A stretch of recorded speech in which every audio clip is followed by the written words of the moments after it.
नमस्कार। प्रस्तुत है आज का चिंतन। अध्यापकों का कर्तव्य है कि उनके संरक्षण में शिक्षा पाती हुई जो नई पौध पल रही है उनके वांछित विकास की ओर ध्यान केंद्रित करें और अपने पूरे ईमान के साथ उनके संस्कारों की ऐसी रचना करें कि जब भारत के वे भावी नागरिक समाज में उतरें तो संसार एक साथ चकित होकर भारतीय समाज को आमूल बदलता हुआ देखे। छोटी छोटी कक्षाओं के विद्यार्थियों से लेकर उच्चतम कक्षाओं के छात्रों को भी अध्यापक अपने संसर्ग के प्रभाव से आदर्श नागरिक बनाने में बहुत सफल हो सकते हैं। उनके चिंतन तथा स्वभाव में आमूल चूल परिवर्तन कर सकना कठिन नहीं, उनकी जिज्ञासा तथा ग्रहणशीलता सहज ही बहुत अधिक होती है। उच्च कक्षाओं के विकसित मस्तिष्क वाले युवकों में हित अहित सोचने की क्षमता आ जाती है। उनमें उपद्रवी तथा विद्रोही प्रवृत्तियां इसलिए ही पनप रही हैं कि उन्हें भला बुरा कहने वाले, रूखे उपदेश देने वाले बहुत हैं, किंतु उनके प्रति संवेदना और सहानुभूति रखते हुए उन्हें सही दिशा निर्देश देने की क्षमता तथा इच्छा संपन्न व्यक्ति उन्हें खोजने पर भी नहीं मिलता। अध्यापक इस कमी की पूर्ति बखूबी कर सकते हैं। इसके लिए उनके मनोवैज्ञानिक स्तर एवं उनकी स्नेह की भूख को समझकर समुचित ढंग से अपनाने भर की आवश्यकता है। वैसे तो स्कूल के पाठ्यक्रम में ऐसी बहुत सी विधियाँ दी होती हैं जिनके द्वारा छात्रों के मनोविकास तथा चरित्र निर्माण में सहायता मिल सकती है, पर अधिक प्रगति तभी होगी जब अध्यापक व्यक्तिगत रूप से इस दिशा में कुछ अधिक अभिरुचि लेने लगें, अधिक जिम्मेदारी अनुभव करें और अधिक प्रयत्नशील रहें। विद्यार्थियों के मस्तिष्क में विचार आंदोलन जगाने के लिए आवश्यक है कि उनकी विचारधारा को उस अशुभ अवांछनीय दिशा में बढ़ने से रोका जाए जो अन्य परिस्थितियों से प्रभावित होकर अनजाने में ग्रहण कर ली हैं। जिस पद्धति से विद्यार्थी अपने आप को चला रहा है, अध्यापक को चाहिए कि उसका अध्ययन करे और इस बात को समझे कि कौन सा विद्यार्थी किस प्रकार की जीवन पद्धति अपनाता चला जा रहा है, अपना मनोविकास किस दिशा में कर रहा है। विद्यार्थियों की चित्त वृत्तियों का अध्ययन कर लेने के बाद अध्यापक को चाहिए कि वह अपने छात्रों का विचार संपादन करे, उनके मस्तिष्क से अवांछित विचारों तथा वृत्तियों को निकाले और वांछित विचारों तथा वृत्तियों की स्थापना करे।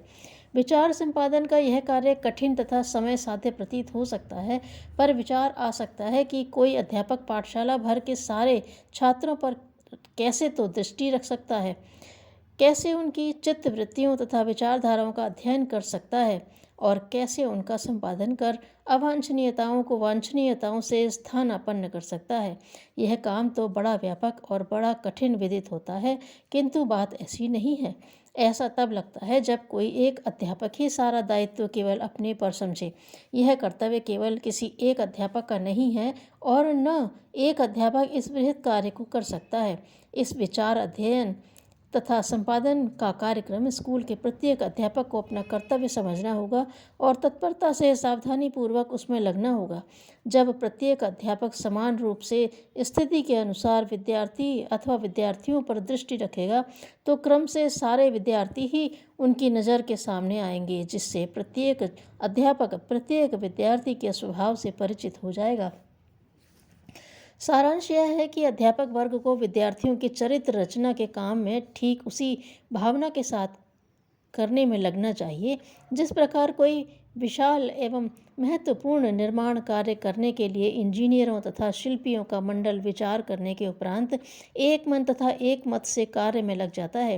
विद्यार्थियों के रूप में राष्ट्र रचना का कार्य किसी भी उपयोगी स्थापत्य रचना से हजारों लाखों गुना आवश्यक तथा महत्वपूर्ण है। बच्चों के जीवन निर्माण की सृजनात्मक प्रवृत्तियां उत्पन्न करने के लिए उन्हें उपयुक्त अनुरूप साहित्य पढ़ाया जाना चाहिए। इस प्रकार यदि हमारा अध्यापक वर्ग चाहे और प्रयत्न करे तो गिनती गिनाने से लेकर कविता तक हर विषय के माध्यम से विद्यार्थियों में चरित्र निर्माण का कार्य कर सकता है। भावनात्मक नव निर्माण के विचार साहित्य की बालोपयोगी पुस्तकें हों, यह आवश्यक है, किंतु इतना अनिवार्य नहीं है कि यदि पुस्तकों का अभाव है तो यह कार्य हो ही नहीं सकता। इसका एक सरल सा मार्ग यह है कि अध्यापक स्वयं ही एक बोलती पुस्तक बन जाए। जिन पढ़े लिखे बालकों में सत साहित्य पढ़ने की रुचि पैदा हो गई, मानो उनके चरित्र निर्माण का आधा काम पूरा हो गया। अपनी रुचि के स्तर से ही मनुष्य अपना ऊंचा नीचा जीवन क्रम चुन लिया करते हैं। गांधी जी के जीवन की एक घटना है। एक बार मद्रास में एक छोटा बच्चा गांधी जी को आग्रहपूर्वक एक छोटी पेंसिल लिखने के लिए दे गया। उन्होंने कई दिन उसी से लिखा। एक दिन वह पेंसिल कहीं खो गई। गांधी जी ने सारा सामान ढूंढ डाला। वे तभी चैन से बैठे जब पेंसिल खोज ली। वे कहते थे, मैं बच्चे की भावना के साथ खिलवाड़ नहीं कर सकता और न लापरवाही को बढ़ने दूंगा, चाहे वह मेरी ही क्यों न हो। मेरी आज की तनिक सी लापरवाही कल बहुत बड़ा रूप ले सकती है। ऐसी छोटी छोटी आदतें ही व्यक्ति को महान बनाती हैं। वर्तमान सबसे मूल्यवान समय है। धन्यवाद।